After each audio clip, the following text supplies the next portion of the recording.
aroha. Aroha is the most powerful force in the universe. It's about loving yourself again and loving the whenua. Te rā te mea nui o tēnei kaupapa.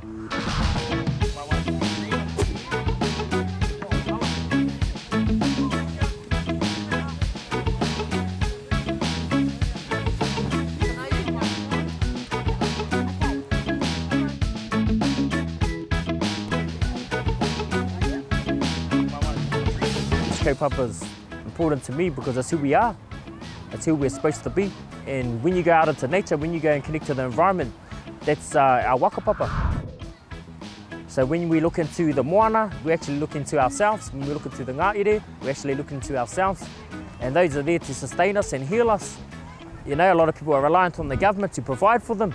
If we can turn that around and connect back to our environment, that's where we'll find our true selves and empower our true selves. So that's tino rangatiratanga to me.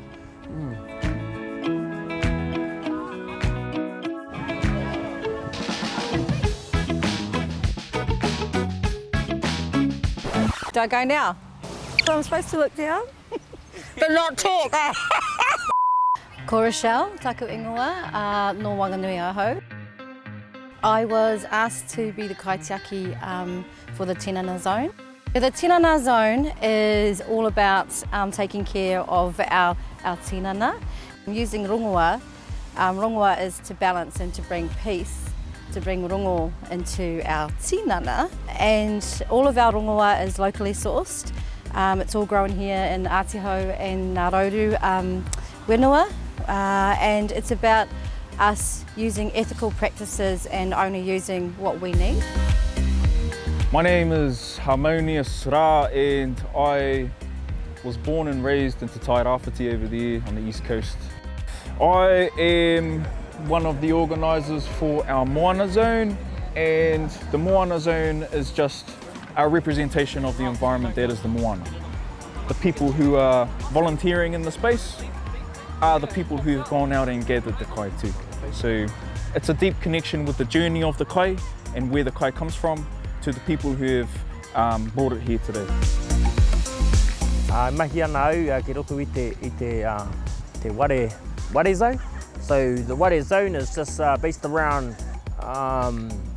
connecting with our mara kai and growing all our hua whenua, our hua rākau. But that's pretty much it. We're just whipping up a few recipes, a few salads, just to complement our other zones. Kia ora whānau, ko Kiw Toku Ungua, ko Ngāti Apa e Ngāti Kahununu ki Wairarapa, ko te iwi.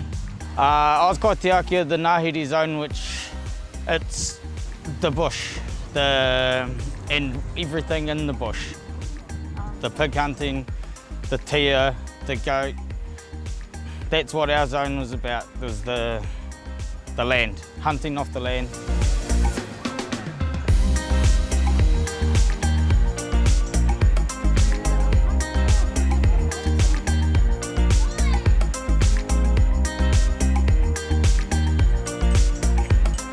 Everybody that goes kai moana gathering or goes out into the ngāhere or goes and picks rākau rongoa and makes it for their mokopuna or their tamariki feels good.